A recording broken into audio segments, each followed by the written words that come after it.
That one shook me.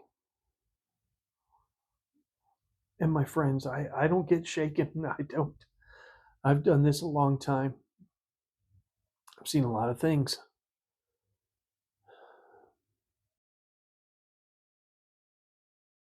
Hey, folks, I had a tough day at work, and I wanted to share it with you because I think there is a lesson that can be gleaned from this. I started in behavioral health back in 1997, working at a psychiatric inpatient unit for a local hospital. We had a really good team there. We did. Now, sure, there was a few that left a little something to be desired, but all in all, I felt that it was a really good team. And I really felt blessed to be able to start my career in that setting. There was one nurse in particular by the name of Jill, and of course that was not her real name, but we're going to call her Jill for this chapter. Jill had a big city accent, but she was really a country girl. Enjoyed riding horses, had kind of an athletic build, thick, curly, dark hair. Uh, Jill was great. I mean, she had a very serious demeanor. I wouldn't say stoic. Stoic would be too strong, but was serious. Not a whole lot of laughing and joking around. But the fact of the matter is, if something got sideways, boy, she knew exactly how to deal with it. She just had a way of communicating with patients that could cut through the fluff. And here's what the situation is, and this is how we're going to make it better. Anytime I walked in and I saw Jill there, I knew that the day was going to be okay, no matter what happened. Over the years, I thought about Jill multiple times, just kind of curious. Where did she end up? Is she still in nursing? Is she still even in this area? Ironically, about 2 months ago, another nurse friend of mine named Grace had mentioned a coworker named Jill, and I thought, oh my goodness, I think that might be the Jill that I worked with. Took me a little bit, but I realized, no, that last name isn't correct. And so, darn it, that just got me thinking about Jill again. And I kid you not, it was just a few days later that a referral came in from a neurologist's office. That was my Jill. Very distinct last name. As soon as I saw it, I knew it was her. So I finally would get to see Jill again, see if how she was doing, how things ended up for her. I figured she probably wouldn't even recognize me. Back then, I was a lot thinner. I actually had hair on my head, and all I had was a goatee. This beard thing that you've all come to know, yeah, it never existed.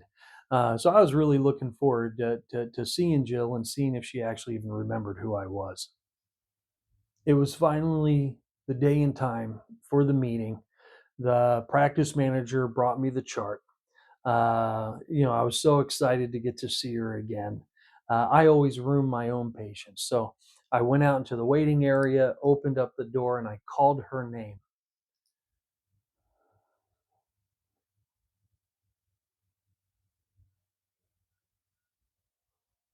I, sorry, I didn't recognize the woman that stood up. For a while, I thought that surely maybe I did get the name wrong still, but that's not her. I escorted this patient back to my office and invited her to take a seat. And still just, I was searching her face, trying to figure out, could this actually be the Jill that I knew? And when she started to speak, although it was weak, um, I heard that big city accent and I knew it was her. But now the person before me was very thin, had actually recently gone through some malnutrition. Um, Decent wind would blow her over. Her hair now was white and thinning, and she was just a shadow of who she had been.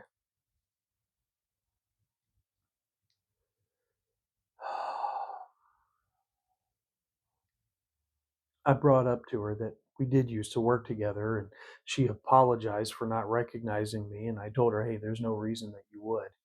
But I started to describe the person that she would have known back then, and she actually did remember. She remembered a study that I did for my bachelor's thesis, and we had a good laugh over that.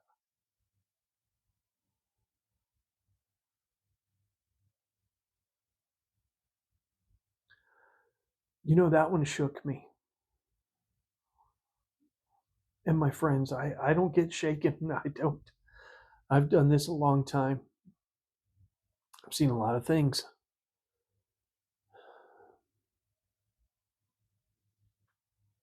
but she was just a shell of who she used to be.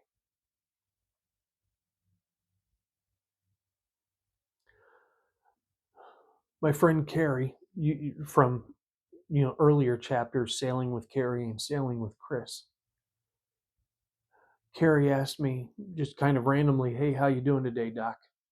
Texted me, and I texted back that I was devastated. And she said, "Well, why?"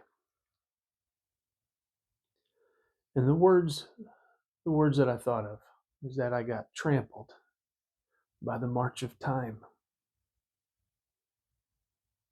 My friends, my story. That here a couple of years ago, I got a little close to dying from cancer. And the reality is, we never know exactly how much time we have, do we? I've said to patients before that there's a bank account, and every day we make a withdrawal of 1 unit. And of course, that 1 unit are our days. The trick is we never exactly know what our balance is. And not just quantity time, but quality time as well. I have planned to do a chapter on taking good care of your brain, brain health, cognitive health. And golly, maybe I'll go ahead and put that one out sooner than what I planned. But folks, what I want you to take from this, sorry, what I want you to take from this is, folks, I want you living your life. I want you living your life. I want you embracing it. I'm not saying to live like there's no tomorrow, but I want you to live. Okay? Um, when we're at our end, we look back and all we have is our memories. And I want to make sure that those memories are full and they're rich and they're beautiful and there's something that'll be with you. Let's make memories, not regrets. Okay? Memories, not regrets. And for you, Jill, though you'll never see this video, I want you to know how much I appreciate you, how much I respect you, how much you were a calm in the storm, and how much you did for this young whippersnapper as he was getting into behavioral health. Thank you. Fair winds, following seas, and I hope you found your sailboat. Dock out.